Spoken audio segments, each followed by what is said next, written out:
This is Sean Radcliff. Welcome to another episode of Preservation Oaks. In this series, we introduce you to professionals from museums, cultural, genealogical, and historical societies across the United States. Now sit back, relax, and enjoy the program.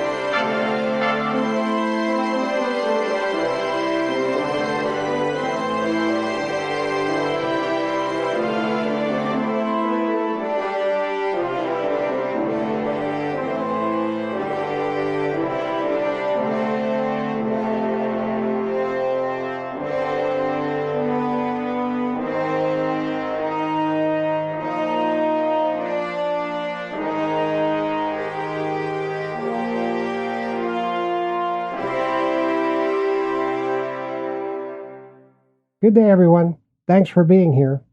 We have a great program for you today. In this episode, we welcome Mr. Dan Aument, President of the Historic Ottawa Beach Society in Holland, Michigan. In the early 2010s, the Ottawa County Parks and Recreation Department, who are the owners of what's known locally as the Historic Pump House Museum building, forged a partnership with the Historic Ottawa Beach Society to revitalize it into a museum. The renovation was completed in phases, culminating in 2018. In June of that year, the museum unveiled its inaugural exhibition, called Big Red, From Navigational Aid to Cultural Icon. Ottawa Beach and Holland, Michigan, draw in over 2 million visitors annually, establishing themselves as a tourist hub. The museum stands as a focal point within historic Ottawa Beach Park's Black Lake Boardwalk, connecting the Mount Pisgah, Dune Stairs, Holland Harbor Fishing Access, and Lake Michigan Beach, all accessible through Holland State Park. The Pump House Museum emerges as a premier cultural attraction amid the natural wonders of the region. Hey, I'm Sean Radcliff, and I'm coming to you from Salt Lake City, and this is Preservation Oaks, the original talk program on MicroStream Radio, where we feature information about museums, cultural and heritage institutions, associations, historical and genealogical societies, and history-focused media creators across the United States. Our main platform is preservationoaks.podbean.com, but you can find us on nearly all podcast platforms, as well as Rumble, Getter, Minds, TikTok, Facebook, Odyssey, and YouTube. So wherever you listen to the program, I appreciate it very much when you like, comment, follow, or subscribe. If you're interested in being a guest on the program, or if you have questions or comments about the program, please feel free to email us at preservationoaks@gmail.com. We're incredibly grateful when you spread the word about our program to your friends, colleagues, and beyond. Your support in expanding our audience helps shine a light on the unsung heroes of Preservation Oaks, bringing them the recognition they deserve. Thank you for helping us raise awareness. Unlike many podcasts, we don't seek financial contributions from our listeners. We make no money. We do this work to recognize these wonderful organizations and to allow them to share the excellent work they're doing within their communities. We simply ask for your help in sharing our program and helping it grow. The individuals featured on our podcast are real-life heroes. They dedicate themselves to protecting, preserving, and educating others about our history each day. They are the backbone of our nation, and it's crucial that we support their efforts. They work tirelessly to safeguard our heritage, ensuring that future generations can learn from and appreciate our past. The true preservation of our history and culture happens at the local level, through the dedication of museums, historical and genealogical associations, and societies. So we urge you to promote this podcast and support your local society.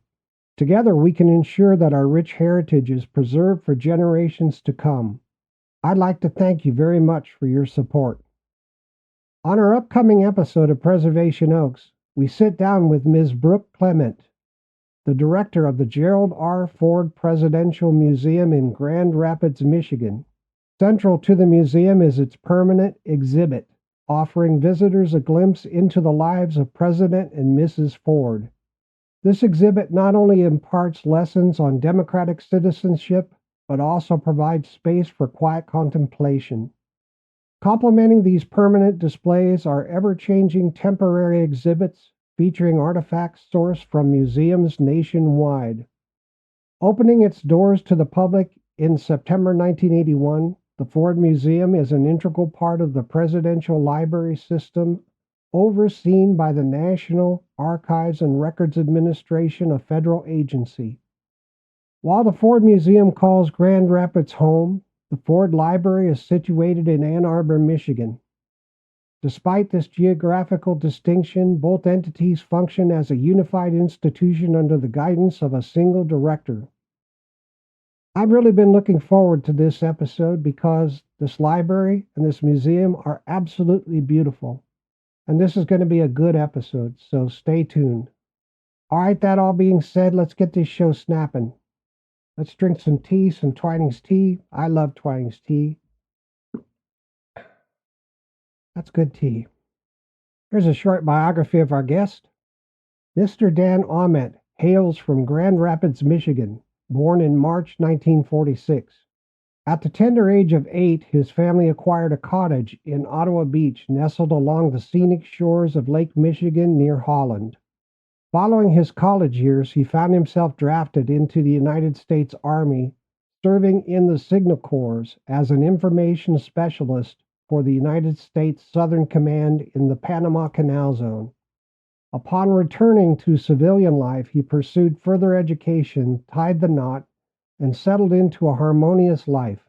Together with his wife, Shar, Mr. Aument has cherished their retreat at Ottawa Beach for over 52 years.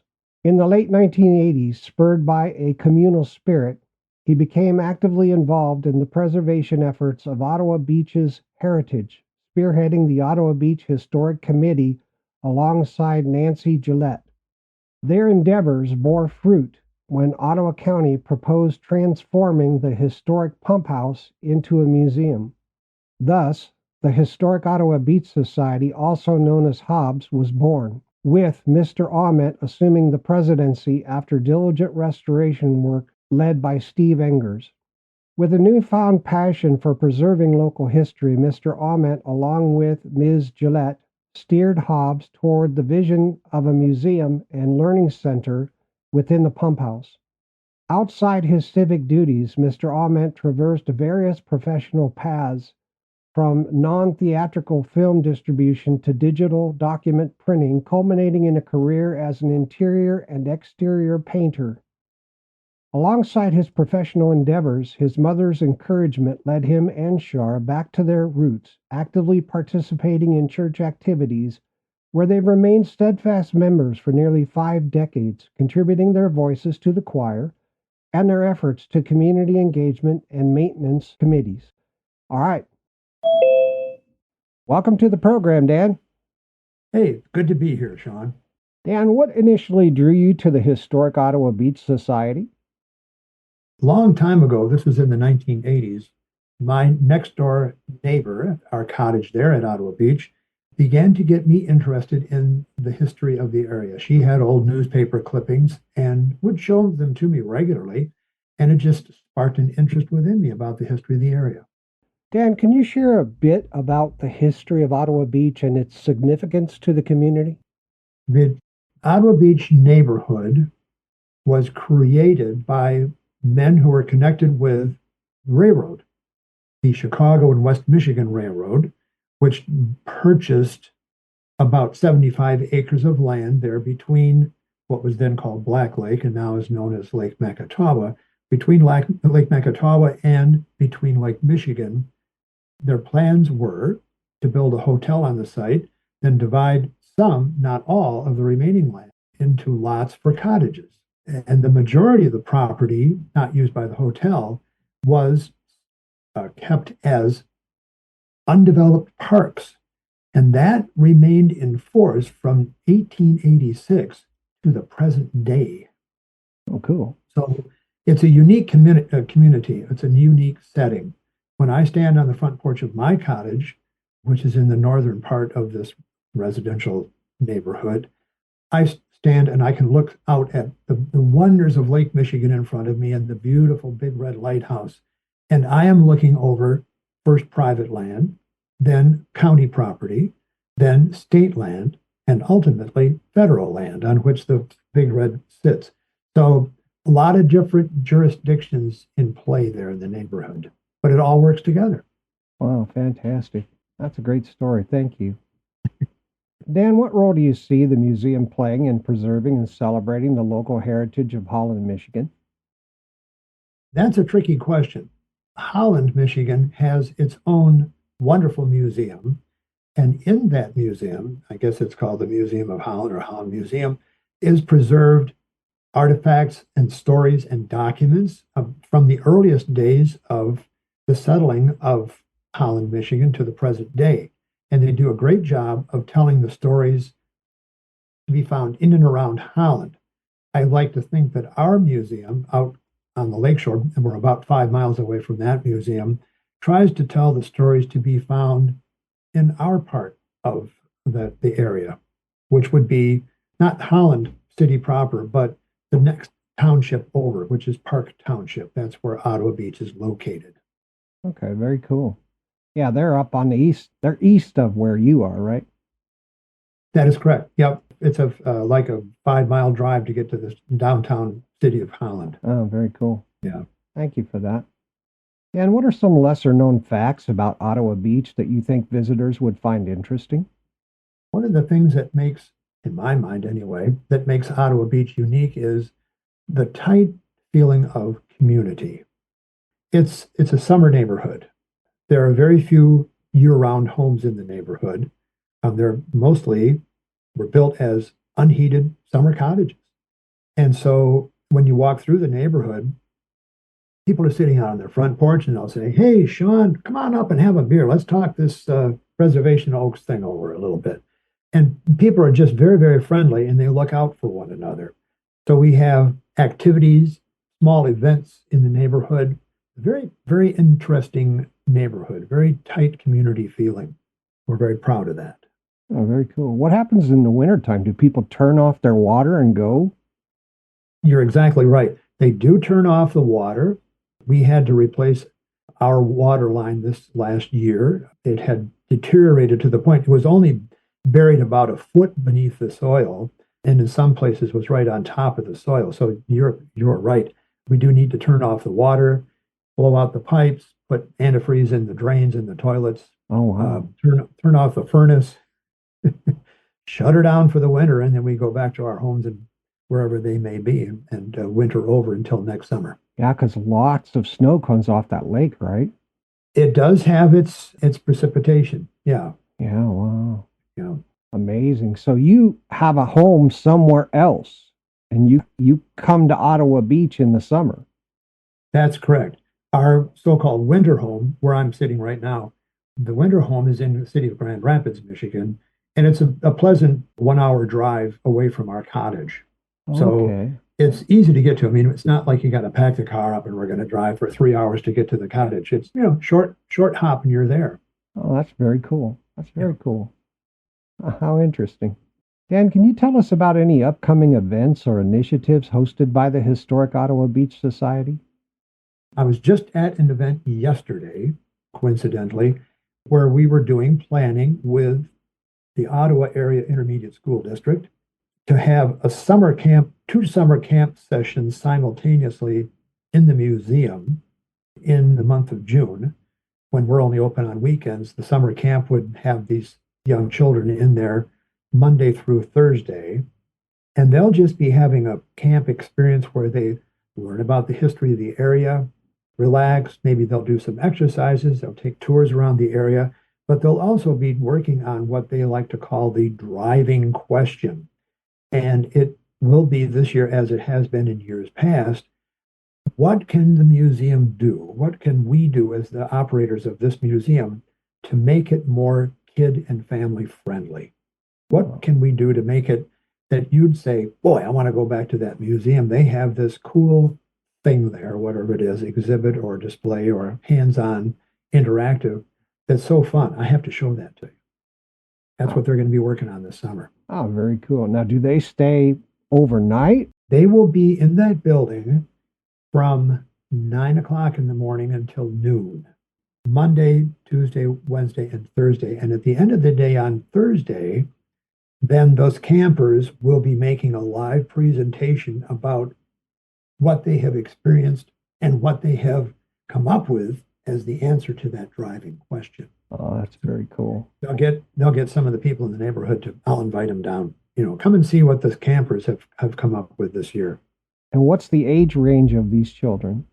Two distinct groups. Lower elementary, actually kindergarten through, I think, second, and the other group is third through fifth grade. Oh, that's very cool. Great ages. Yeah. Dan, what are some favorite recreational activities enjoyed by locals and visitors alike at Ottawa Beach? Well, as I say, it's a very tight community. So last summer, for instance, we had an antique car show. The ladies in the community get together and play cards on the beach every, I think, Thursday evening, and they take their beverages down and they sit on the beach and have fun. We have had a Kentucky Derby party this year already, where 30 residents got together. We all armed ourselves with our mint juleps and then chatted, amiably. And then when the race was on, we had placed bets on who was going to win the race. I didn't win any money, but we had a great time. So it's small events like that. And sometimes they're just pop-up events. The word will get around, hey, drinks on our front porch at 5:30. Sure. I mean, you're there to enjoy the summer, right? Absolutely. Yeah. And how does the museum collaborate with other cultural institutions or historical societies in the region? I would say, as far as collaborating with other historical societies, we do that on a limited basis. I think one of the reasons, for example, the Holland Museum, they look at our operation and they think, and they've said as much, and I agree with them, that we don't really meet the qualifications of a museum because we do not have climate control to protect artifacts. We don't have air conditioning that runs all the time. We don't have secured way to secure artifacts. A number of 10 different points. And so I think in their minds, we don't really qualify as a museum, the way their way of thinking. And that doesn't bother me at all. I guess if I were to, when pushed, say, are you operating a museum here, or is this more of a learning center where you tell the stories to be found here rather than present artifacts? And I would say you're absolutely correct. We do try to tell the stories of what has happened in the past at Ottawa Beach and the significance of that. I think that's snobby. I'm sorry. What makes you say that? What makes you say that? I think that's snobby. I really do. Well, they have. I know they have a valid technical point, but come on. I mean, they're friendly, but if, for example, we have, and we've done this a couple of times in the past. We don't do this anymore. We'll go up to whoever's in charge of the museum and we'll say, we're having an exhibit about, for example, one of the attractions that used to be in our area at the turn of the century was an amusement park that was connected with the electrified interurban railroad. And we would say to the Holland Museum, do you have any artifacts from that Genesis Electric amusement park? And they sort of tilt the nose up in the air and say, well, we can't really loan those to you because you're not really a museum. I mean, it's so many words or less. So, but that's okay. We make do with, in Pump House Museum, with we have a minimum of artifacts on display. And what we try to present are not the artifacts with little paper typewritten labels. This is my mother's grandfather's mustache cup or whatever it is. We try to tell the stories that of what has happened in this particular thing. Here was Genesis Electric Amusement Park. Why was it so popular? What did the electrification mean to that side of the lake? We tell those stories. Well, you've got artifacts, though. Yes, sir, we do. Yeah. We have artifacts. People donate things to us, and we do have them on display. For example, we have broken bits and pieces of crockery from the old hotel, which burned down 101 years ago. Yeah. And we have those on display, and they're underneath clear plastic cases, so they're protected and so forth. We have the guest register from one of the guest registers from the hotel on display. So yeah, we do have some artifacts. And you've got some wonderful interactive exhibits and regular exhibits. You've got beautiful things there. Well, we seem to have developed, I mean, if we tried to do this museum thing 10 years ago, 20, 30 years ago, none of this digital interactive stuff would have been possible. Right. And that would have been difficult because, for example, this year we are continuing to display in the larger of the two rooms in our building, which is not big, it's only 1,600 square feet. It's an exhibit that's called Sparking Change, the electrification of Ottawa Beach, Holland, and the world at large. And we talk about the effect that electricity had in the areas of appliances, transportation, entertainment, and communication. And one of the big pieces, the artifact in the middle of the floor, is a Model T Ford car. Why a car in an electrical exhibit? Well, even a gasoline-powered car runs on electricity. I mean, it has to have electricity to spark the spark plugs. But after that exhibit goes away, and maybe at the end of this year, or we'll hold it over for a third year, that's up to the board of directors to decide. But the content of that exhibit will be transferred to a digital interactive display. So instead of taking up 800 square feet of space, it'll take up approximately, 4 square feet of floor space. We'll park this thing up against the wall, signs on it say, hey, come here and see Sparking Change. And that whole exhibit will be on that display, that digital interactive. And all you got to do is walk up it and touch the screen, and you can see and read about all the different aspects or parts of that display. All right. We're doing this at the right time. Fantastic. Yeah. Thank you. Dan, what stories from the past bring your area to life? Well, there were so many attractions near our area. And of course, if we stuck to just telling the stories that were to be found at Ottawa Beach, we'd probably run out of stories quite quickly. But 2 miles north of us, for example, in the early part of the 20th century, a gentleman, a very rich fellow from Chicago, Illinois, started his own zoo and botanical gardens, and it became one of the largest privately owned zoos in the United States. When he closed it down in the early 1930s, he found a home for many of the animals in the zoo. They were put into trucks, carried to Chicago, and they became the starting of the Brookfield Zoo in the Chicago suburbs. Oh, really? So wow. There are stories to be told out there. Denison Electric Amusement Park is another one. And the lighthouse building that we have there, which we call Big Red, because it's now is painted red. It used to be a different color.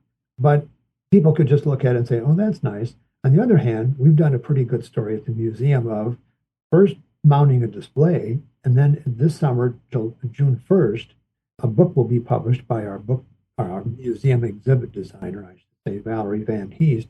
So she'll be putting out, through her publishing company, a book about the Big Red Lighthouse. And we've done the same thing with the Getz Farm and Zoo.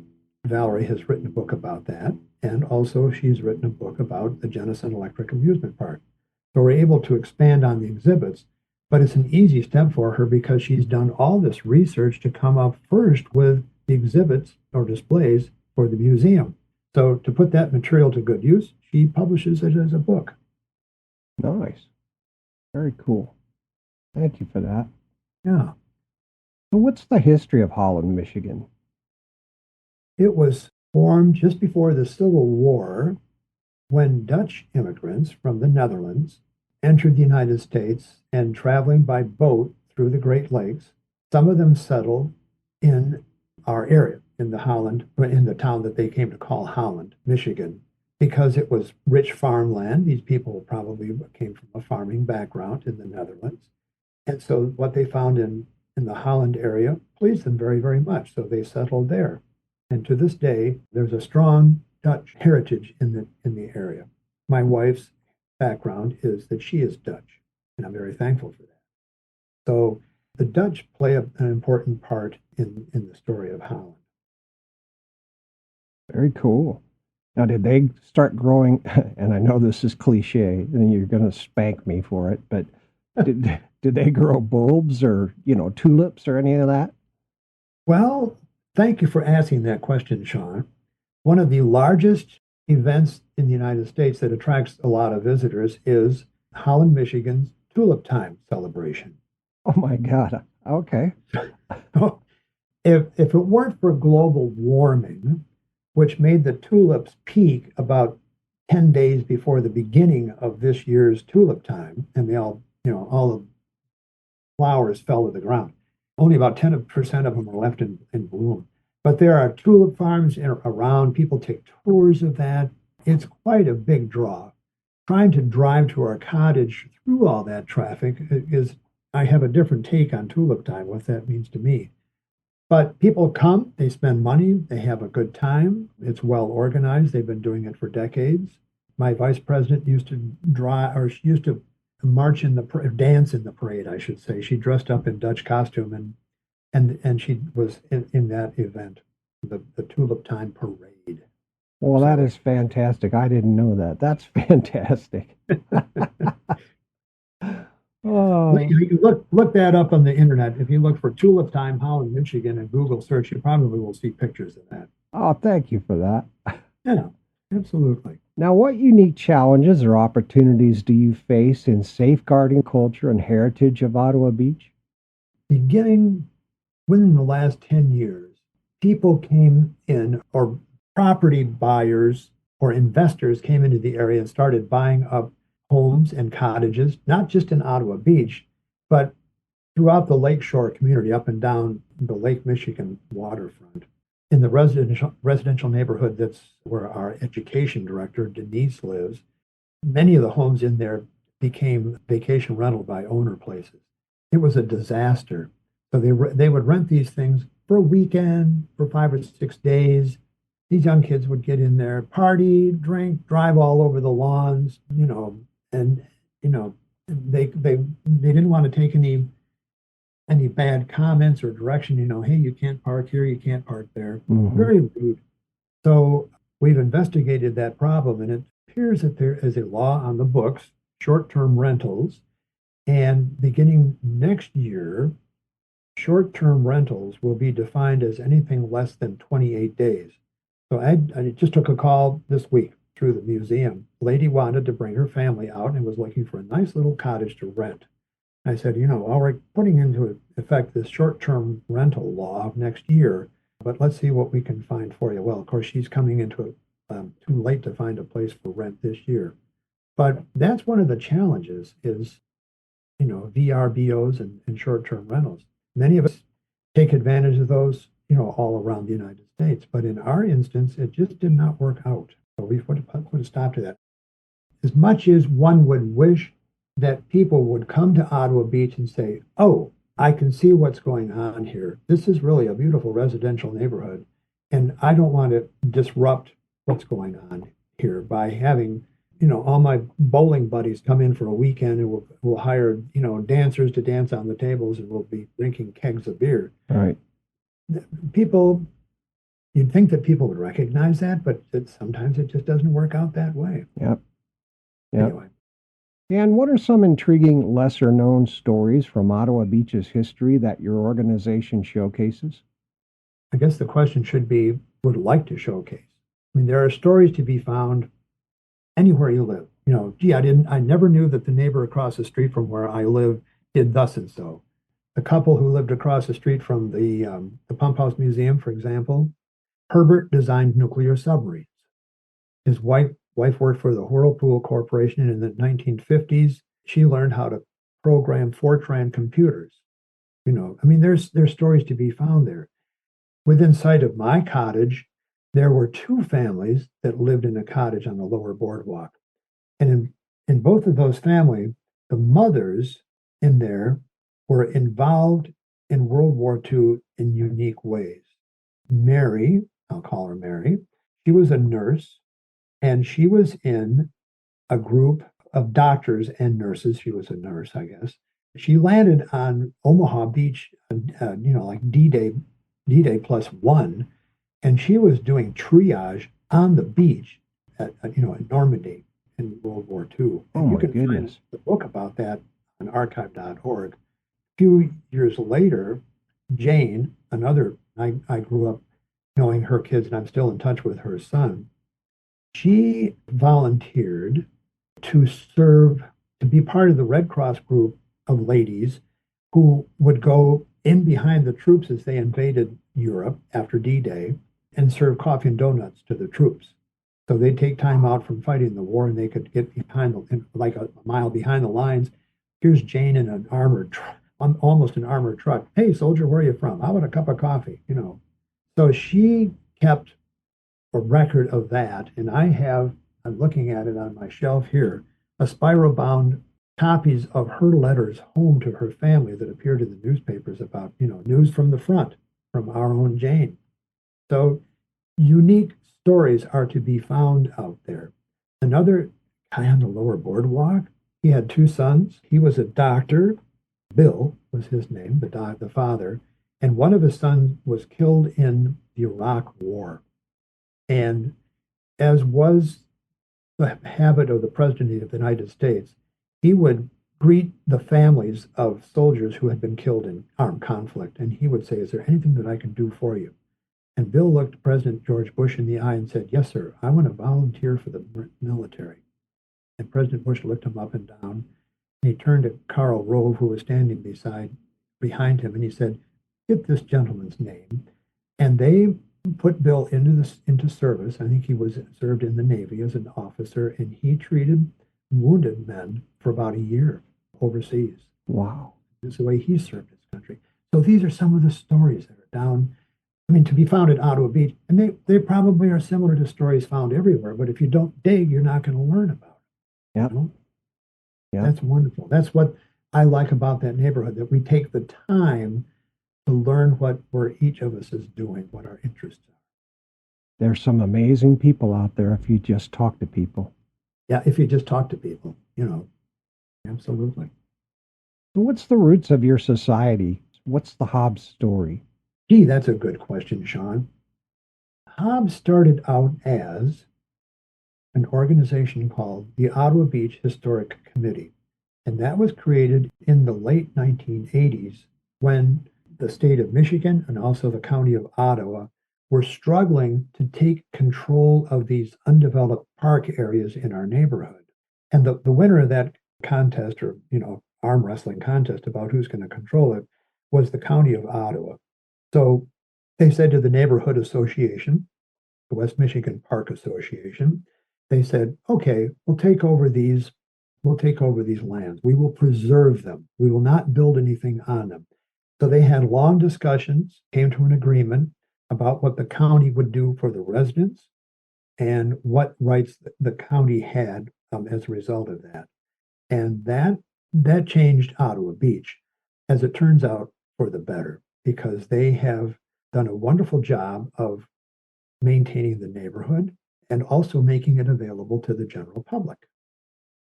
So the Ottawa Beach Historic Committee was formed to protect mainly the building that we now call the Pump House building, because there was some talk that might be torn down because of its proximity to the road that runs right close to it, the road that leads to the Holland State Park. We were able to preserve the building. Then the county said, after about 10 years of this in the 1990s, "Well, let's talk about your interest in putting a museum in that building." And they said, "What we'd like to see is a nonprofit corporation, a 501c3, actually doing that, developing a museum there." And we said, "Okay." So we got our lawyer, we got Bob, to draw up the paperwork to become incorporated. We changed the name from Ottawa Beach Historic Committee to Historic Ottawa Beach Society. So at that point, the county said, "Okay." So we did a fundraiser event. We came up with about $125,000. And then the county said, okay, let's sit down and see what we can do if we match your funds. So first they inspected our building, which was right on the water's edge, this building we call the pump house. And is this thing able to be, is it in such shape that it can be restored reasonably without having to completely rebuild the thing? Yeah. Because we could see that there were stress cracks in the walls and the roof, part of the roof needed to be replaced. So they said, yeah, we can do this. So we worked with the county. I was not the president of the organization in those days.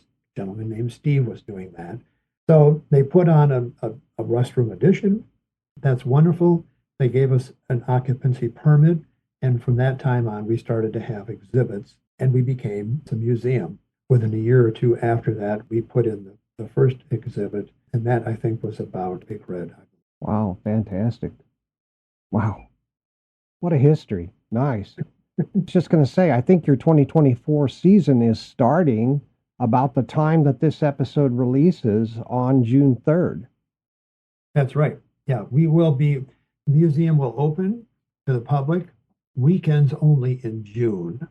The summer season, in quotes, really doesn't start for us until July the 1st. Okay. It's almost like somebody reaches over and hits the switch and, it gets warm enough. People want to go to the beach. So people come from all over. They go to one of the two Holland State parks that are sort of bracketing our neighborhood. And as people say, well, let's go walk to the beach. So they get out, walk down the sidewalk, the Lake Macatawa boardwalk. Boy, what's this brick building? We've driven by that for many years. Now I see it's open. What is this place? So they walk inside. Boom, it's the museum, the Pump House Museum. So we get a lot of people who drift in. Very cool. All right. Dan, the music in the background means that it's time for a break for a few minutes. Yeah, you're absolutely right. I got to go out and get a drink of fresh water here, Sean. All right, listeners, we'll be right back after these important messages.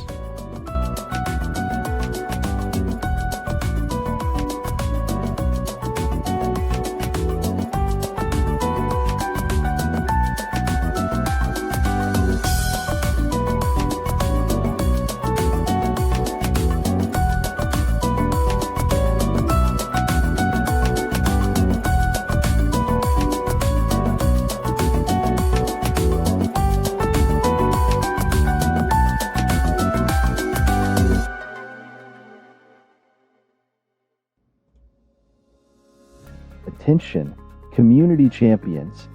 Are you ready to make a difference and preserve the vibrant history of Ottawa Beach? Join the Historic Ottawa Beach Society and become a valued volunteer at the iconic Pump House Museum in Holland, Michigan. As a not-for-profit organization dedicated to safeguarding local heritage, the Historic Ottawa Beach Society relies on the passion and dedication of volunteers like you to keep the museum thriving. Whether you're a history buff, a lover of the arts, or simply looking to give back to your community, there's a place for you here. From leading educational tours to assisting with special events, your skills and enthusiasm are truly appreciated. So, roll up your sleeves and join us in preserving the stories that make Ottawa Beach so unique. Together, we can create lasting memories and inspire future generations to cherish our past. Ready to make history? Visit our website at historicottawabeachsociety.org. You can search for Historic Ottawa Beach Society on Facebook or stop by at 2282 Ottawa Beach Road, Holland, Michigan. You can also reach us via email at info@historicottawabeachsociety.org. Become a part of something special. Volunteer with the Historic Ottawa Beach Society today. You're listening to the amazing guests on Preservation Oaks, where life is history. Please consider supporting your local museum, historical, or genealogical society. For the price of a pet armadillo, a mango, or a small pizza per month, you can support them so they can continue their mission within the community. And if you join as a member and volunteer, you can have a lot of fun helping and learning. It's a win-win. Thank you. Ladies and gentlemen, welcome aboard this historic tour flight. This is your flight attendant speaking. Please turn on all personal podcast playing electronic devices and fasten your seatbelts as we're expecting some turbulence over the middle of our country. From there, we might stop over in Iowa for a spellbinding weekend before making our final descent into Mobile, Alabama in the mid-19th century. But for now, sit back, relax, and enjoy your historic tour with the Preservation Oaks podcast. There's another way to get away and relax anytime you like. Just listen to another episode of the Preservation Oaks podcast. It's free, and it's an excellent way to enjoy the history and uniqueness of our country. The tour is on us. Enjoy. And now, back to Preservation Oaks.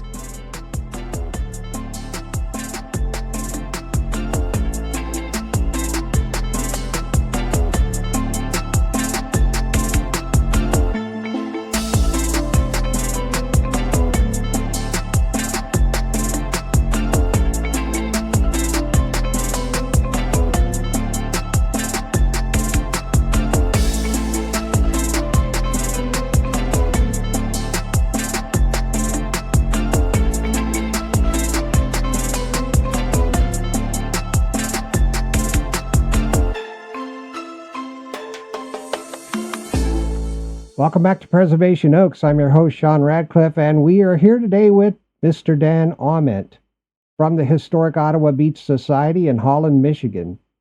Let's pick up where we left off. Welcome back, Dan. Well, thanks. Pleasure to be here. We're having a good time on this program. We are. Thank you very much. Listeners, I'd like to provide the contact information for the Society. You can find them at www.historicottawa, that's OTTAWA, that's Historic Ottawa Beach Society.org. You can find them on Facebook if you search for Historic Ottawa Beach Society. Their address is 2282 Ottawa Beach Road, Holland, Michigan. You can email them at info@historicottawabeachsociety.org. Okay? Yep, very good. That and those emails sent to that address actually come to this computer in front of which I'm sitting right now. Oh, great. So Yeah. you'll get a reply fairly quickly. Well, I'm standing by. Dan, can you kindly share with the audience an overview of the communities you serve, the demographic makeup of your membership, and the mission and objectives of your society? We draw visitors to the museum from our township. Probably about 25% of the people who come to the museum are from Park Township. Another 25% are either from Park Township or they come from the city of Holland or in the neighborhood here. And the rest of them come from other places in Michigan. There are people who are on vacation, they're traveling, they're spending some time in Holland, perhaps at the Holland State Park. So they drop into the museum. And those are the people from Park Township, from the Holland area, and from the rest of Michigan and the United States, who are the people that we serve, people who visit the museum.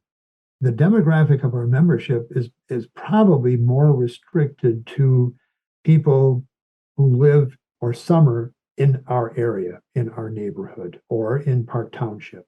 We haven't as yet gotten a lot of people who join from out of state. And one of the reasons for that, Sean, is quite honestly, we don't offer any benefits for being a member. We don't offer free admission to the museum or reduced admission because we don't charge for an admission. If we put on programs like a live speaker event, there's no charge for those. So everything that we do is provided free of charge. So when you become a member, we're changing the name of that this year to becoming a friend of the Pump House Museum. You would just are giving money to us to support our mission to put on beautiful exhibits, informative exhibits and programs. And so that's why membership is a kind of a tough sell. But our finance committee is working on that, and they're coming up with some ideas, I think, that'll fill our coffers with some nice contributions from our new friends of the Pump House Museum. The mission and objective of the Society is to preserve and to tell or retell the stories to be found in our area. And that may be, that's a sort of a misleading term, our area.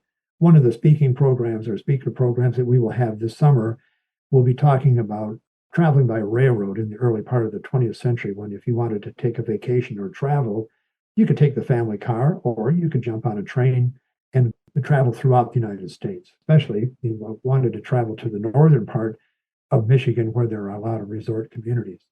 So that's a program that we'll have. So it doesn't really focus on anything that happened in our area per se, but we hope that it will be of interest to people as they travel. Fantastic. Thank you. Thank you. Now, Dan, can you tell our audience a little bit about your background? How did you come to be the president of the Historic Ottawa Beach Society? Like so many things in life, I guess it's a matter of being in the right place at the right time. But I became involved with trying to preserve the Pump House Museum starting in the 1980s. And that has led through a sort of a winding path to the position that I now hold as president. But there have been people who have been in charge of the society along that way. Steve is one of them. He was the fellow who saw to the restoration of the building. And he did such a good job on that we received an award from the Historic Society of Michigan for building preservation. So he did a very good job, but he had no interest in running the museum. So he took off his hat and said, Dan, I'm going to let you lead on from this point. So I have been president for now about 10 years, and I'm not quite ready to retire yet, although I'm getting old, but I'm still able to get down there and take an active part in that museum. Well, fantastic. Thank you for doing what you do. Thank you. What's coming up on the horizon for the museum? Are there any upcoming exhibits or events that the community should look forward to? Well, in a small way, we're going to be running these 2 side-by-side summer camp programs for young kids. I've talked about that. We've got our live speaker program. We're sort of drawing back on that. Last year, we had 8 of those, and getting ready for those took a lot of time and energy. And so we're backing off. We may have 5, maybe 6 live speaker programs. But, for example, there's a store in our neighborhood. It's sort of a party store, sort of a glorified party store. It's been there forever and ever. And it's within sight of the museum. And the lady who owns it realized that the building was crumbling down around her. So she said, no problem. We'll just tear this one down right to the soil, and we'll rebuild it exactly the way it looks today, for this was, last year. And when people get back, they hopefully won't be able to tell much of a difference. It'll look just exactly like the old one, except it'll be all brand new from top to bottom. So before she opens up on June 1st, we're going to have an evening where people can, for a $50 consideration, get a free ticket to go in and take a sort of a preview of the newly revived and revised Ottawa Beach General Store and get a free cup of ice cream. So that's just one special event, small special event, sort of a fundraiser, but a fun time to get an advanced look inside a small store that's an important part of our neighborhood. Wow, that's very cool. She built it to look exactly the same? Exactly the same. Oh, that's cool. Yeah. That is very cool. The lady that operates it, I think she has an agreement with the lady who owns it. I don't want to mention her name. She's very, very wealthy. Comes from one of the wealthiest families, certainly in the state of Michigan. And I don't know what caused her to buy that building, but she did. And so when they said, the place is crumbling around our ears, she said, no problem.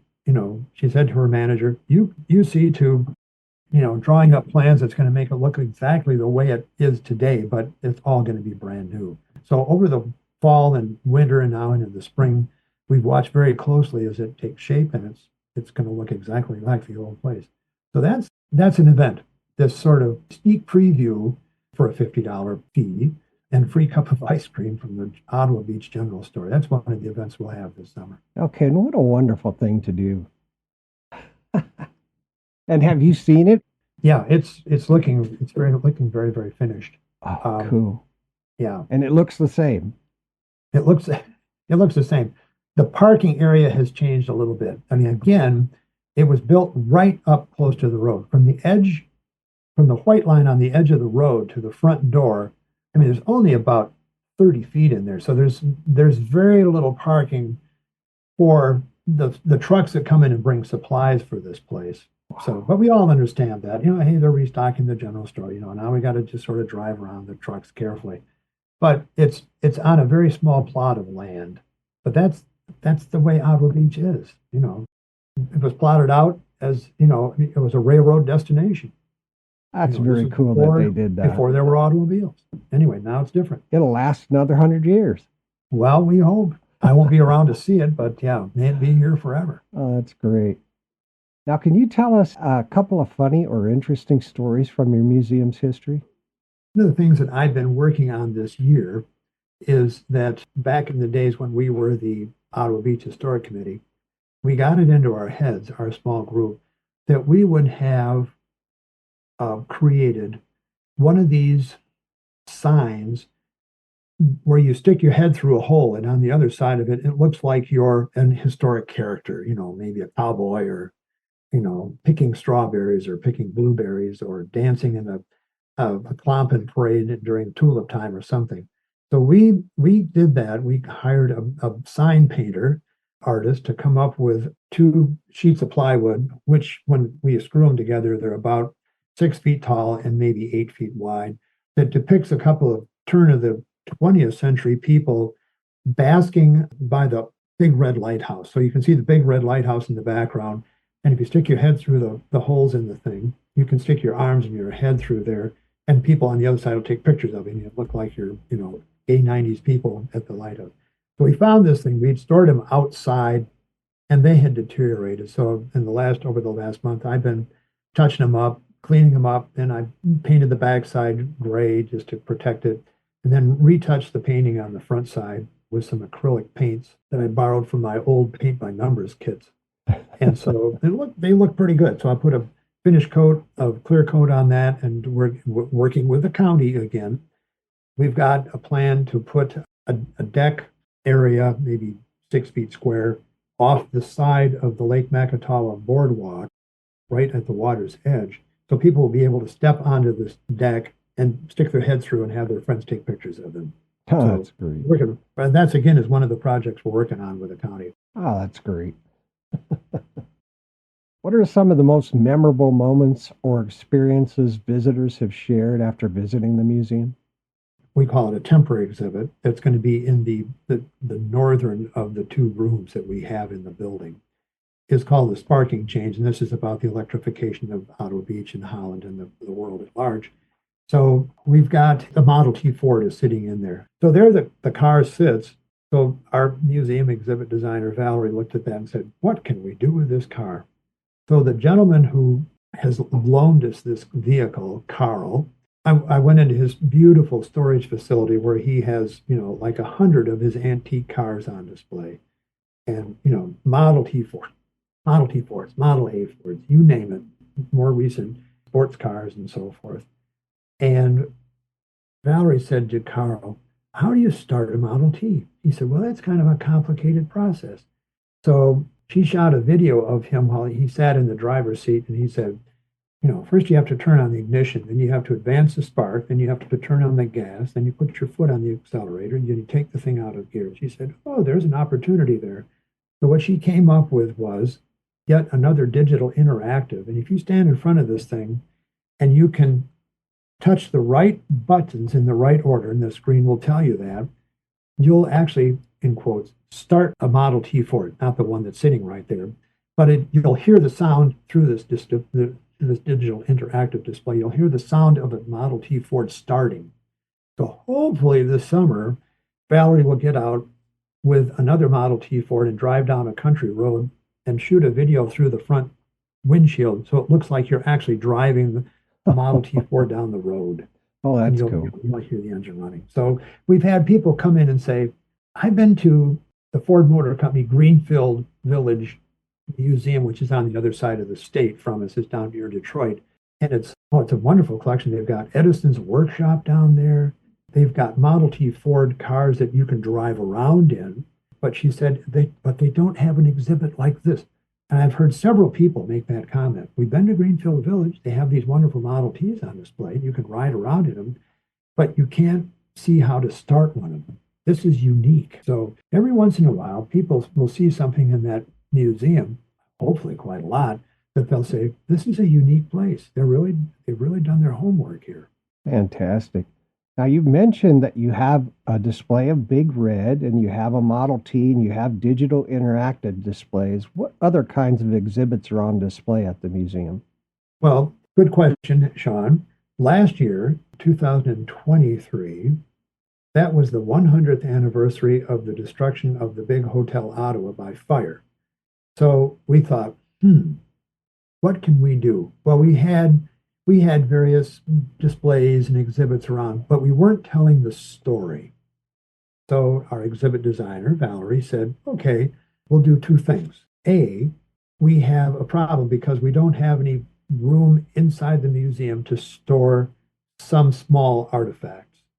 So she said, we'll build some cabinets that'll fit right in the corner over here in the South Gallery.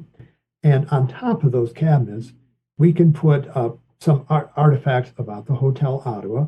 And then on the walls, we can have panels that depicts the 4 stages of the development of this Hotel Ottawa, and which began up on a sand dune, a hillside, sort of uphill from where the railroad line would be. I don't know why they put it up that high, but they did. So then they later realized that within the next 10, 15 years that they should have built that hotel down by the lakefront, down by Black Lake, or now called Lake Makatawa. So they said, there's a problem. What do we do? Oh, easy. You jack up the hotel, you put it on logs, and you roll it down the hillside to the lakefront. That's a story I love to tell people. It always just astonishes them that people would jack up buildings and move them back in the day. So they put the hotel down on the lakefront, then they jacked it up another full story. They changed the roof line. They added an addition onto it. And that's when they put in, they wanted to change at that point. This is now the turn of the 20th century. They wanted to change from lighting the hotel by candlelight and kerosene, quaint in its time, but now we are living in the 20th century. So they said, we'll put in electricity. Well, it's a challenge. They had electricity in the city of Holland, 5 miles away, but it was direct current. And for those listeners who know the difference between AC and DC, one of the main differences is the DC current, you can only connect wires up to a generator and send that current a certain distance, and it just fades out because of the nature of DC current. AC current, however, is completely opposite. You can send that long distances. So generating equipment they put in that building was DC current. That worked pretty well.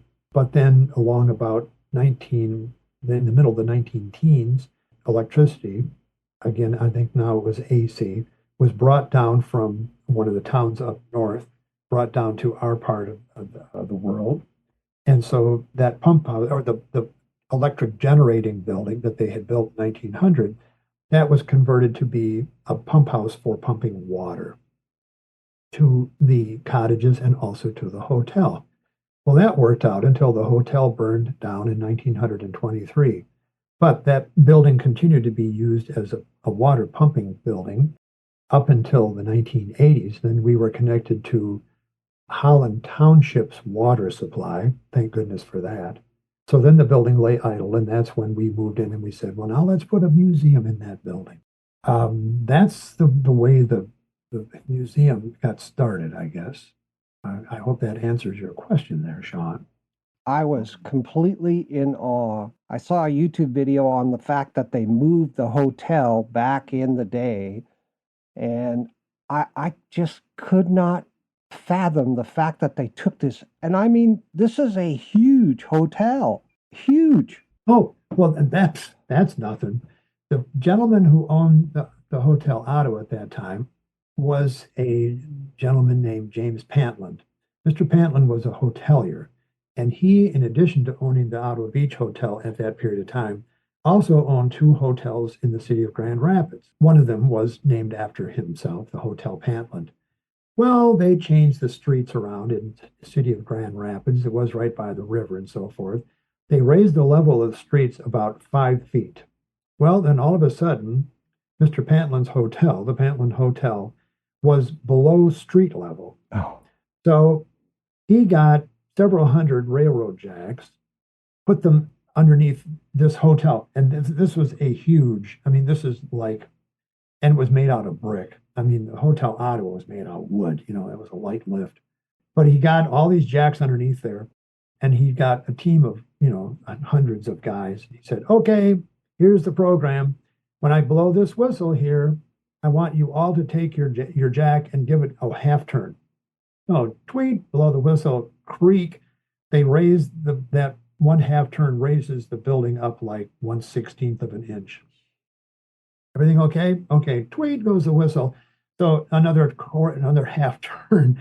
So they were able to raise that thing up one half turn at a time, raise it up 5 feet or whatever it took to get it up to street level again. And that's where the building, the hotel, has sat since that time. And I don't exactly remember when that building was jacked up, but they used to do that. They would move buildings, they'd jack them up, they'd do all sorts of things with them. I just think that's amazing. For a building that size, just amazing. Yeah. Now, do you have any collections exhibited anywhere else in the area? That's a good question. Again, handshake agreement with Ottawa County. They have a nature center that's about 10 miles north of where the museum is located. It's called Hemlock Crossings, just part of the Ottawa County Park System. But there are hiking trails, and it's near the Lake Michigan lakefront, but it's a nature center. So I think there's canoeing in there, bird watching. I mean, it's just sort of a sporty center. So they have in the center of this building, which is a very interesting design building, they have a circular rotunda. I think it was the director of Ottawa County Parks and Recreation, Jason Shamblin, said, do you have an old exhibit that we could put in there, some new exhibit? And I said, I've got just the thing for you, Jason. This was our first exhibit that our exhibit designer, Valerie, had, and it was about the sinking of a vessel called the SS Michigan in the year of 1885, which, as my listeners will remember, was the year that the Krakatoa volcano exploded in Java, and it sent a plume of ash around the world. And we had a tremendously cold winter that year, winter of 85, 86. So in January, this ship takes off out of its home port of Grand Haven, which is a town maybe 30 minutes north of Ottawa Beach. And they went to rescue a ship that was stuck in the ice.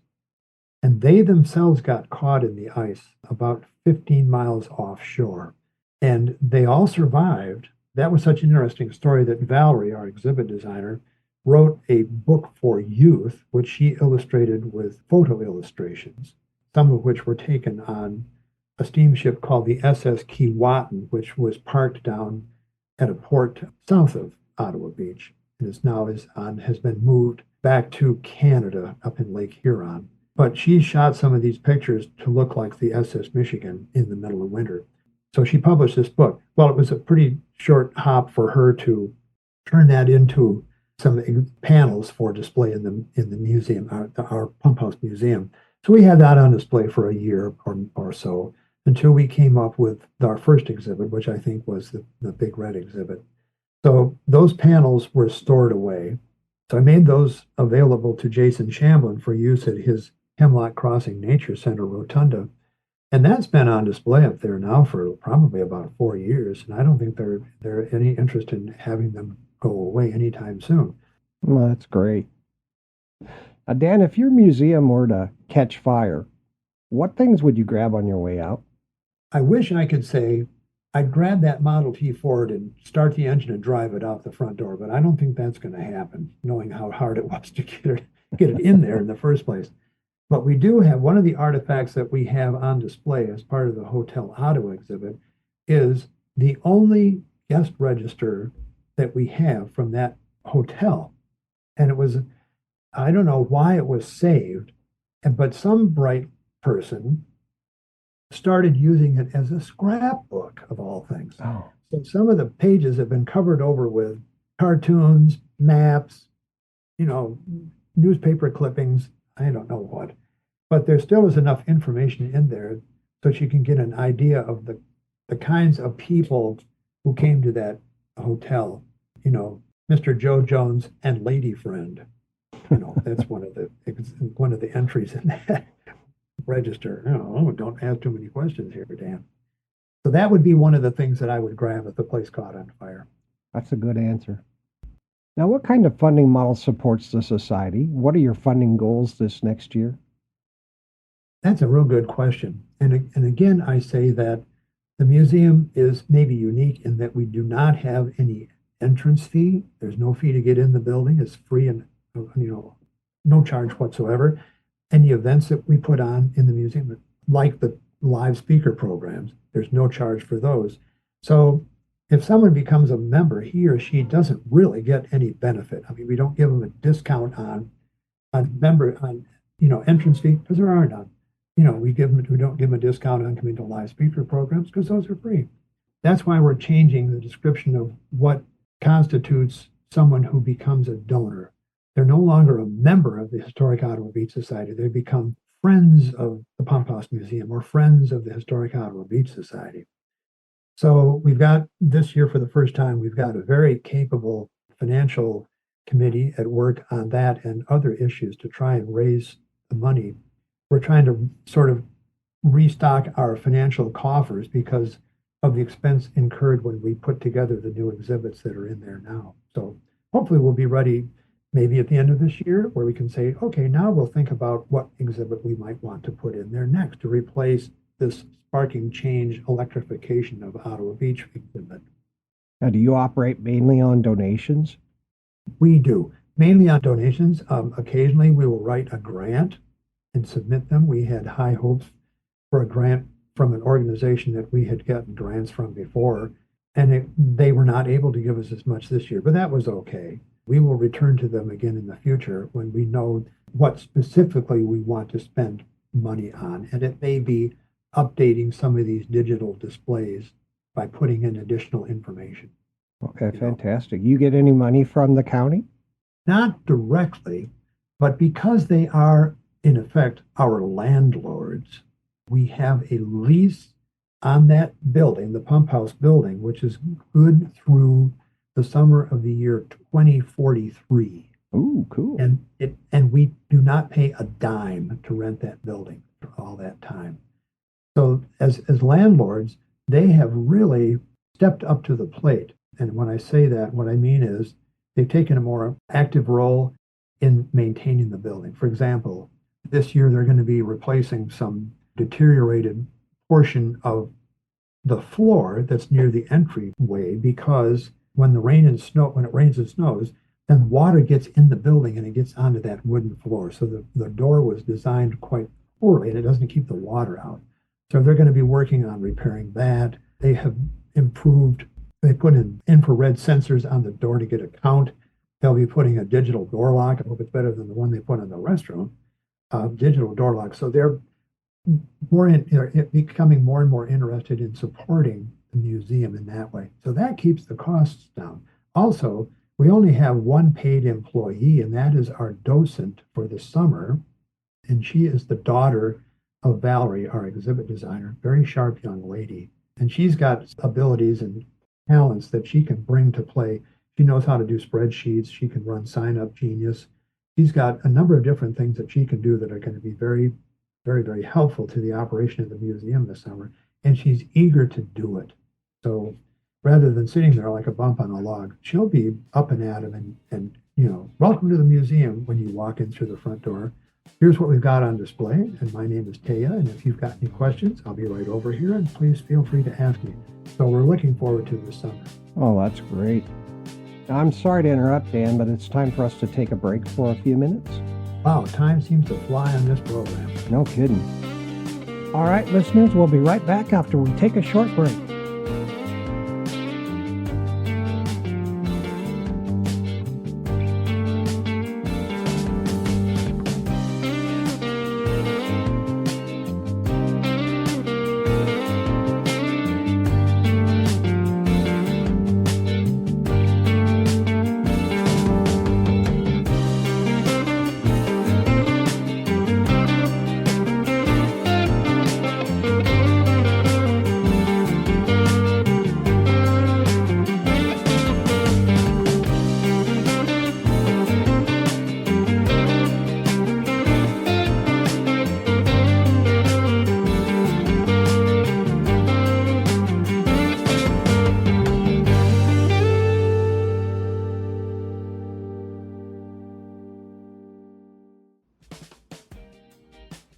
Attention all history enthusiasts and adventure seekers.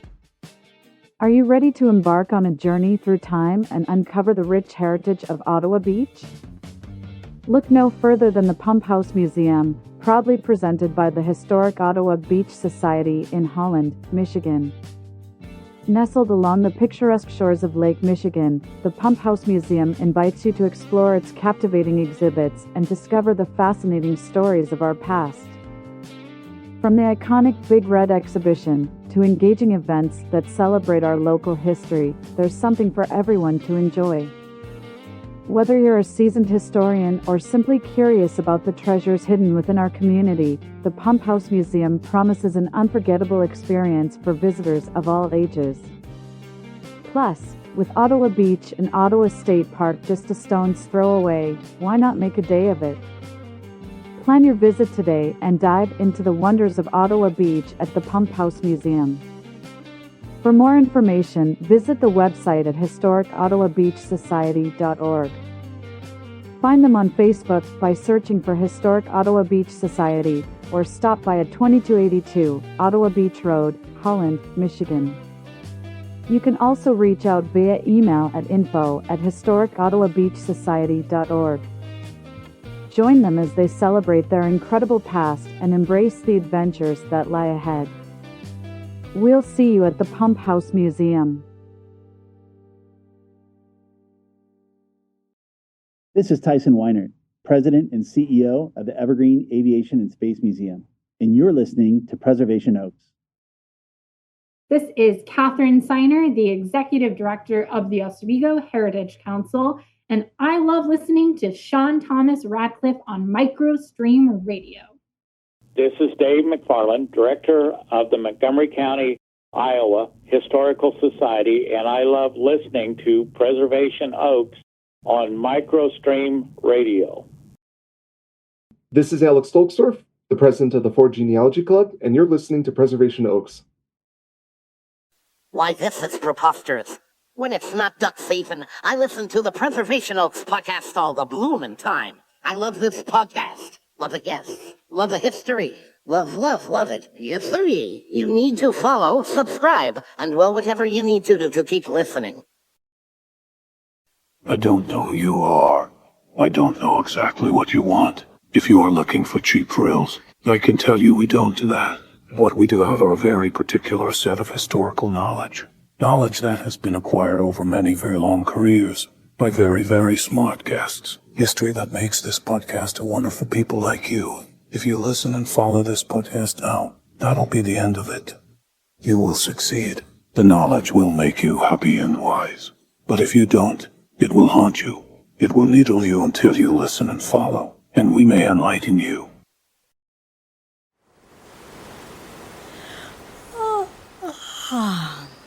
Let me try to get to sleep this way.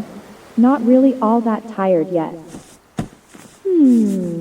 Can't stop wondering. I wonder how much of Main Street was destroyed during the fire in 1962 when our family's cleaning store burned down.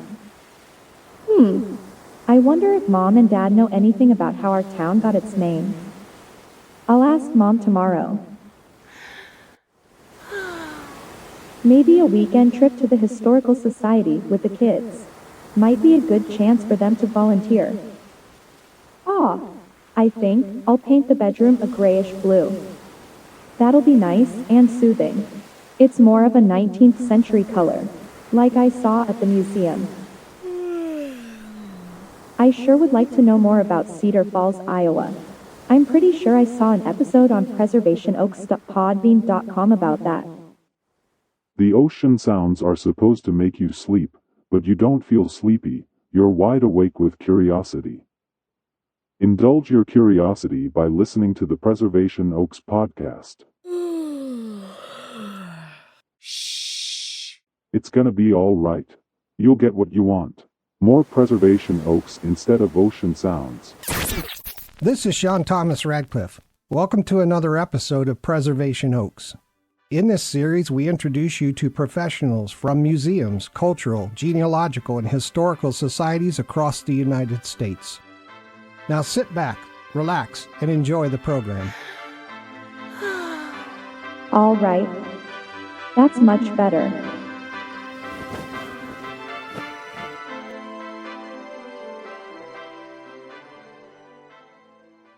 And now, back to Preservation Oaks.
Welcome back to Preservation Oaks. I'm your host, Sean Radcliff, and we are here today with Dan Aument from the Historic Ottawa Beach Society in Holland, Michigan. Let's pick up where we left off. Welcome back, Dan.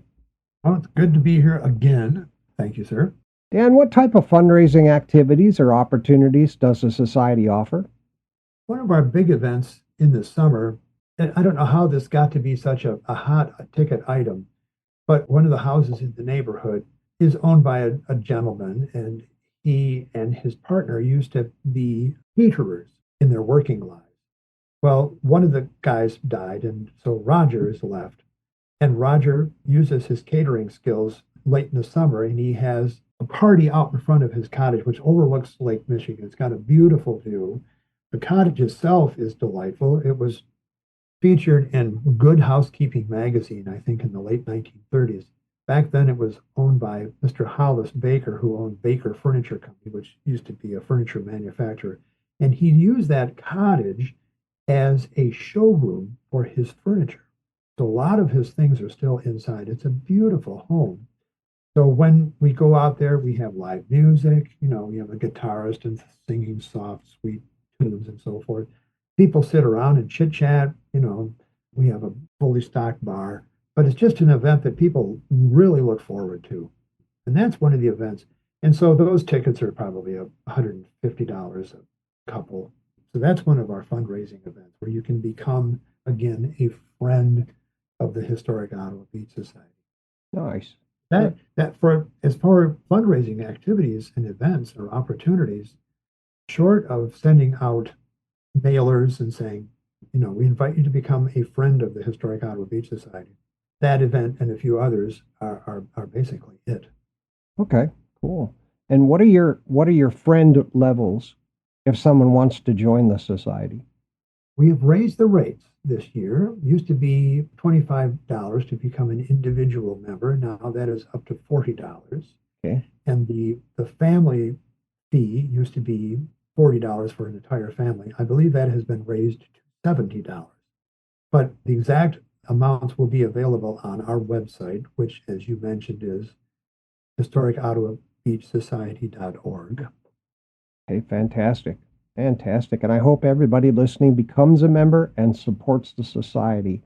It's very important for the work that they're doing in the community. Thank you, Sean. Very welcome. Thank you for doing that work. Now, you've mentioned that you have summer camp programs for the kids, you have live speaker programs. Is there any other kind of outreach and education that the society undertakes within the community? I should mention first that we are really only open July through August. So we have a sort of a short window there. So squeezing in 2 summer camp sessions and 5 or 6 live speaker programs, that sort of fills us up. Yeah. But we're always open to giving private tours. I talked to a lady this morning from another attraction in Holland. She is at Windmill Island, where they have a real Dutch windmill, one of the last Dutch windmills to be taken out of the Netherlands and brought to the United States. And so that is set up on the north side of Holland. She wanted to get some of her staffers to come out and visit the museum. Well, the problem with the Windmill Island is they're open from April through the end of October. So by that time, and they're too busy running Windmill Island to come to visit our museum as much as they'd like to. And I said to her, no problem. If you want me to open up that museum early in November for your group, I'd love to do that for you. So, fantastic. But private parties, people can rent the place. We've never gotten a good idea of what to charge for it, but we have had private parties in there, small groups, private tours. I'm always, if somebody says, hey, I've got, all my relatives in for the weekend. Can we come down and take a look at the museum? I said, sure, I'll open it up special for you. It's right, 2 minutes away. You mentioned before that the daughter of Valerie, Taya, was it? That's Taya, yes. Taya is proficient in something called Sign Up Genius. And yes. You guys use Sign Up Genius to get volunteers for the Pump House Museum. Is that correct? That is correct. On the days of the week when we don't want to work Taya 6 days a week. So she says, I'll take Saturdays off. I said, that's fine. We can get volunteers for Saturdays. So she'll start a Sign Up Genius and she'll say, we're looking for volunteers on Saturdays or on these dates when I might not be here. For example, opening weekend, the 1st and 2nd of June, Taya and her parents are going to travel and visit family relatives. So Taya will not be there. No problem. We'll get, I'll be down there. I'll get some other board members or friends in the neighborhood, and we will open up the museum and have a wonderful time while Taya's off being with her family. Okay. So if anybody's interested in volunteering, they should contact the Pump House Museum, and I'll give the contact information, and they can go to Sign Up Genius to become a volunteer. Yes, that's correct.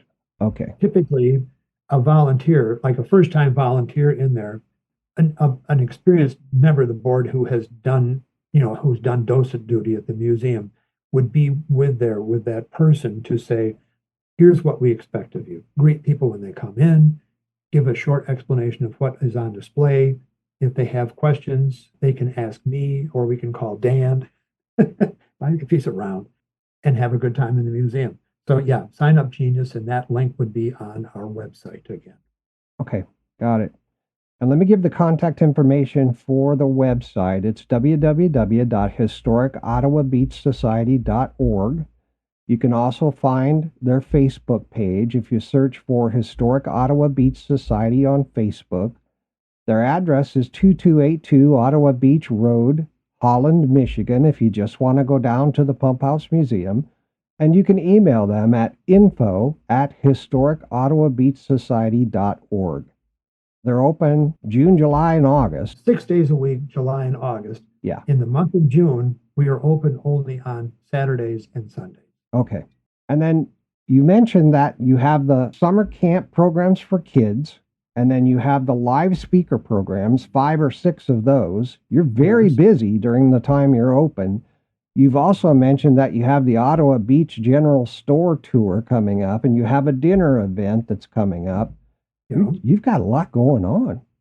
Well, we try and make the summers as packed as possible, I guess you could say. No kidding. Wow.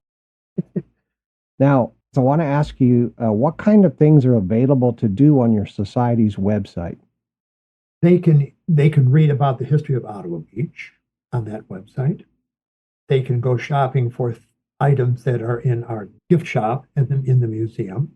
They can look up properties in the neighborhood and see who owned those properties in the first 50 years of their existence.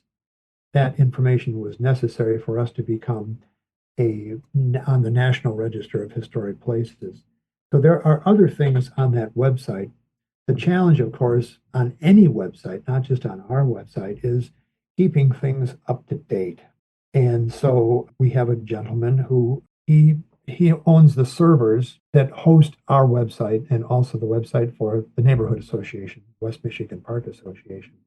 But keeping those things up to date is a challenge because he can't see what's out of date and bring it up to date. We're hoping that Taya Van Heest, our docent this year, will have the time, and we'll pay her for this, to look at things on our website and say, guys, this looks like it's out of date on this page. Can you tell me, what needs to go in there, or how to update that?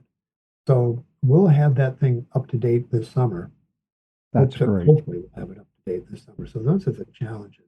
But that we do have a website. We try to keep it up to date. Absolutely. And it's a nice website, by the way. Well, thank you. Not bad at all. Can somebody donate to the society through the website? Or let me ask this, what's the easiest method for members of the public to donate to the society? Well, two ways. They can certainly go on our website and either become, of course now it says become a member, hopefully in the future that'll get changed to become a friend of the Historic Society. They can make a donation that way. They can make a contribution. They can become a friend for those fees that I mentioned, $40 for an individual or $70 for a family. And they can make a nice donation if they believe in what we're trying to do with the museum and say, well, I'll give them, a larger amount of money. They can do that online with a credit card. They can do the same thing by coming into the museum. We can help them there if they appear in person. So they can donate through our website. Fantastic. Thank you for that, Dan. Yes, sir. Has the society published any interesting books? Valerie, our exhibit designer, a multi-talented lady, she operates her own book publishing company. So, for example, we have, as a result of all the research that we did for the Getz Farm and Zoo exhibit, she had all that background information. She said, well, we'll just publish a book. So she was able to contact the great-grandson of Mr. Getz, Mr. Bert Getz, who lives down in Illinois. And Bert, I think, is, if he's still around with us, he's in his 90s. But he was able to underwrite the cost of publishing that book. But Valerie has also written books on the Jenison Electric Amusement Park that used to be across Lake Makatawa from us. And this June 1st, she is going to introduce her latest book on the Big Red Lighthouse, the Holland Harbor Lighthouse. And that'll be a very popular item because for one reason or another, people cannot now walk over to the lighthouse and walk around it and view it at close quarters. They can go to Holland State Park and look across the Holland Harbor Channel at the lighthouse, so they can see it at a distance of about 50 or 75 feet, but they can't get up that close to it. So Valerie had all the information about that she used to put together the exhibit or the display that we have in the museum. So she published a book about it. Okay. And what is Valerie's last name so that if somebody wants to go to Amazon and look for those books, they can find them? Valerie last name is Van Heest, like moving van. Van, last name is Heest, Heest. Got it. Van Heest, Valerie Van Heest. Yeah.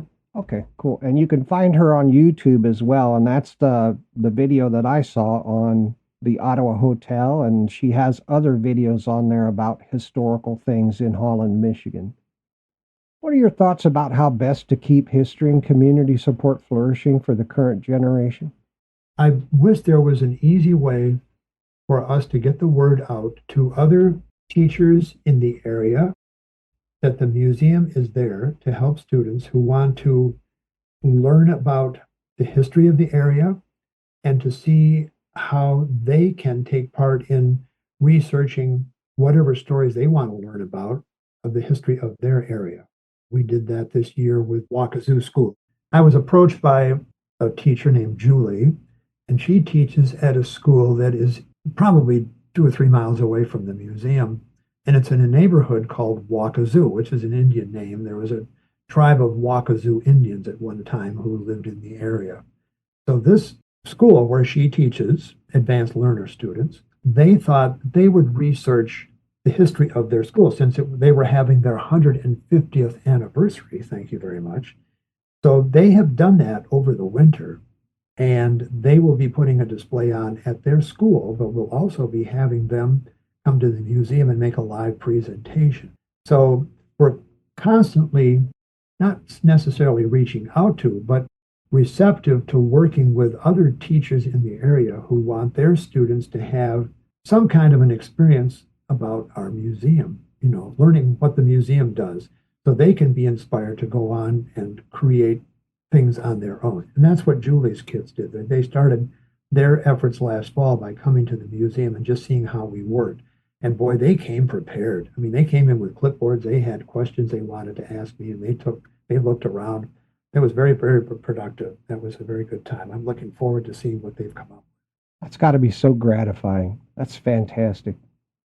And so many of these things happen just like by chance. Julie had a group of her previous students maybe 2 or 3 years ago come through, and she said, boy, now that my kids are interested in telling the story of Wakazu, I think I'll go back to the Pump House Museum and talk to them about getting the children to come in and see how they put together exhibits down there. So she talked this over with them, and she said, now here's the kind of questions you may be wanting to think about, So then they all brainstormed the questions. So like I say, on the day that they arrived for their tour of the museum, boy, they had their clipboards in their hands and their pens at the ready, and they were ready to learn. They were ready to ask questions and learn. That's great. You got some future museum directors right there. I hope so. This summer, we'll have the summer camp. We'll have 4 adult teachers as sort of the supervisors who are operating the summer camp, the 4 days that these 2 groups of kids are going to be in there. They may come back later on and say, I'd like to get my students from the regular school where I'm a teacher to come out and see the museum. I will say, great, bring them out. I'll give them a tour. If they've got questions, we can sit down and talk about that. Fantastic. Thank you. Yes, sir. Why is the society important to the community? What makes your organization different or unique from others? I'd like to think that the Historic Society and the museum that we operate is important in the area.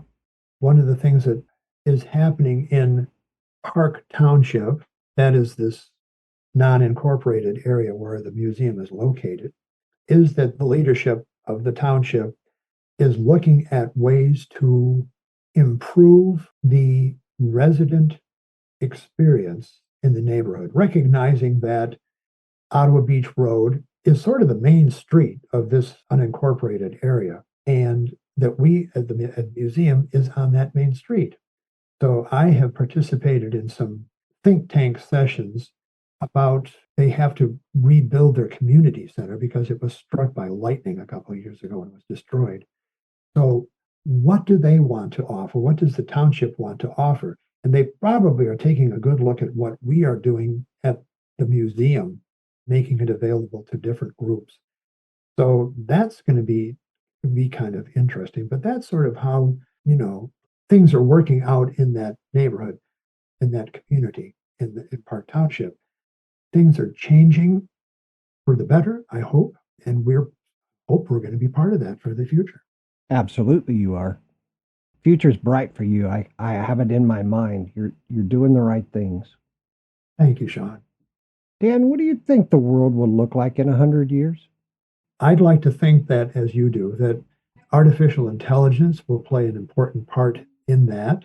Seems like I'm reading the Wall Street Journal, and every week, 10 days, 2 weeks, they have a new story about some new aspect of artificial intelligence.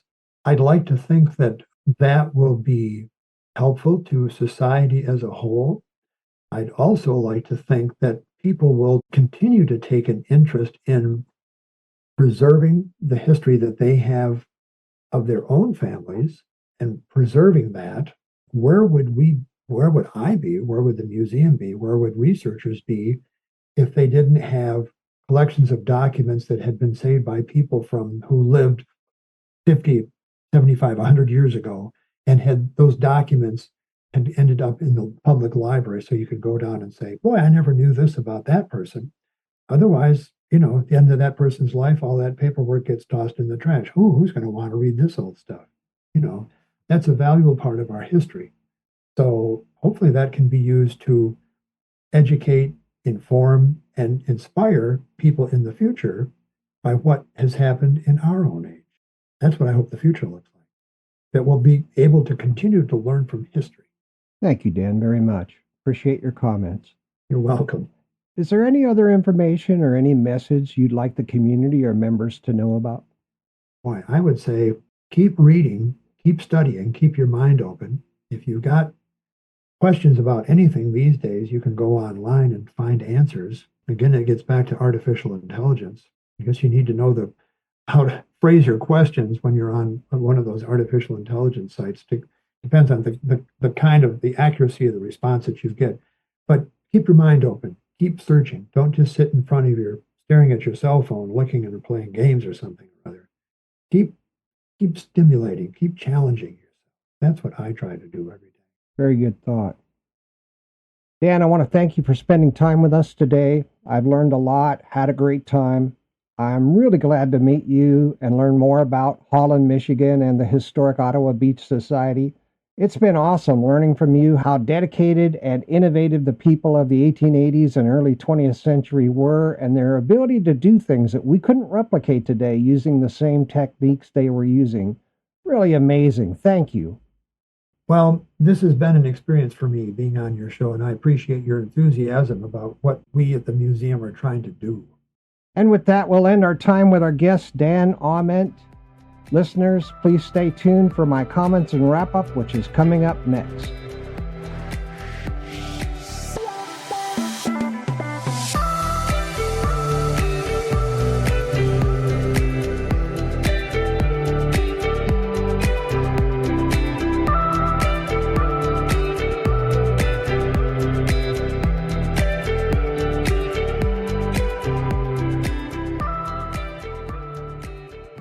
Welcome back.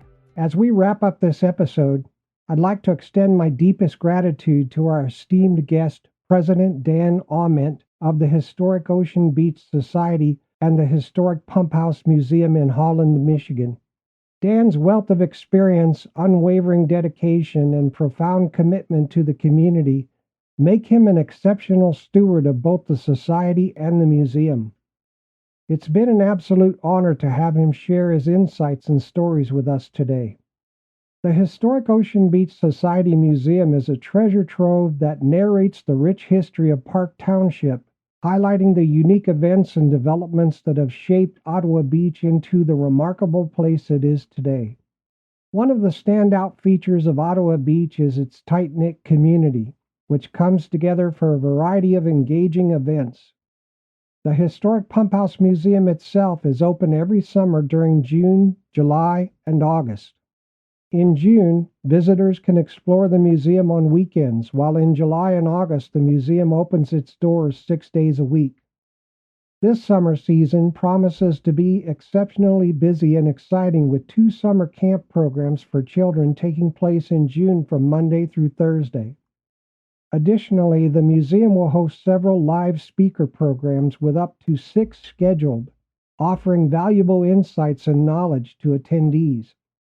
A highlight of the summer will be the grand reopening of a rebuilt store in the neighborhood, marked by an ice cream social fundraiser event for the museum. Later in the summer, a party at Rogers' home featuring live music will provide a relaxing and enjoyable evening. Please connect with the Society for tickets to these worthwhile and enjoyable events. For those interested in a more personalized experience, the museum offers private tours upon request and provides rental space for meetings or private parties. Despite some institutions questioning the museum's qualifications due to the lack of climate-controlled artifact storage and security, we firmly believe these criticisms are short-sighted. The Pump House Museum and the Historic Ocean Beach Society deserve support and promotion for their invaluable contributions to preserving the community's heritage. Holland, Michigan is renowned for its annual Tulip Time celebration, attracting visitors from near and far. As one of the largest festivals of its kind in the United States, it showcases the area's rich Dutch heritage, stemming from the Dutch immigrants who settled here just before the Civil War. The area boasts fertile farmland and a vibrant cultural history. However, preserving this heritage comes with its challenges. The influx of tourists renting cottages for weekend parties has at times disrupted the community. Thankfully, new laws coming into effect next year will help protect the area's culture and heritage from such disturbances. During our conversation, Dan shared fascinating stories from the community. We heard about a local who once designed nuclear submarines, a courageous woman who served in World War II, landing on Omaha Beach and performing triage, and another who traveled through Europe serving coffee and donuts to troops. Dan also recounted a poignant story of a physician whose son was killed in the Iraq War, who later volunteered to serve, providing medical care to wounded soldiers after a personal meeting with President George Bush. Dan also walked us through the history of the Historic Ocean Beach Society and the Pump House Museum, which only opened in 2018. Despite its recent inception, the museum is rapidly growing and has a bright future ahead. It's vital for everyone listening to support the museum and the society to enable their continued growth and community contributions. Holland, Michigan and Ottawa Beach attracts over 2 million tourists each year. We encourage you to become a member or a friend of the Historic Ocean Beach Society. Individual memberships are $40, while family memberships are $70. Your support is crucial for the Society's ongoing efforts. One of the museum's unique exhibits for this season is a new digital interactive display that guides visitors through the process of starting a Model T Ford automobile, a feature unmatched anywhere else. The museum also houses the only known guest register from the historic Hotel Ottawa, adding to its distinctive collection. Remarkably, the museum has no entrance fees, and all events and programs are free, operating primarily on donations and grants. With only one paid employee, the summer docent, the museum thrives on the generosity and support of volunteers and donors.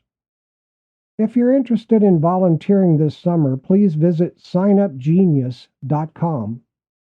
Teachers in the area are also encouraged to reach out to the Society to explore opportunities for their classes to engage with the museum's learning experiences and resources. Hey, the future is indeed bright for the Pump House Museum and the Historic Ocean Beach Society. We hope you've enjoyed this episode and learned as much as we have. Remember to support your local museums and historical societies as they are the guardians of our rich cultural heritage. Thanks for listening. One last time, here's the contact information for the Historic Ottawa Beach Society. You can reach them at their website at www.historicottawabeachsociety.org. You can find them on Facebook if you search for Historic Ottawa Beach Society. You can visit the Pump House Museum at 2282 Ottawa Beach Road in Holland, Michigan. And you can email them at info@historicottawabeachsociety.org. Now, if questions occur to you and you'd like more information, please connect with the Society via the contact information just provided. If you're a listener in the area the Society serves and you're not already a member, please consider joining and supporting them.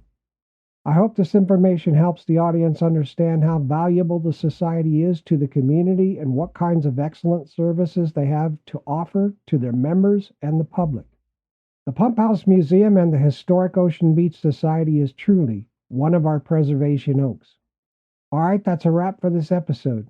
Music used today is from Cymbalbird, Gentle Jammers, Elion's Productions, Score Wizards, Odin Man, Alex Under the Sky, and Scott Holmes.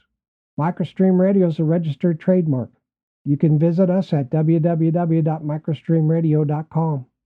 This broadcast is owned and copyrighted by Microstream Radio. It cannot be rebroadcast, downloaded, copied, or used anywhere without the written permission of Microstream Radio. Thanks to everybody for listening. This is Sean Thomas Radcliff. We'll see you all next time on Preservation Oaks. And until then, keep on giving and keep on living the good life.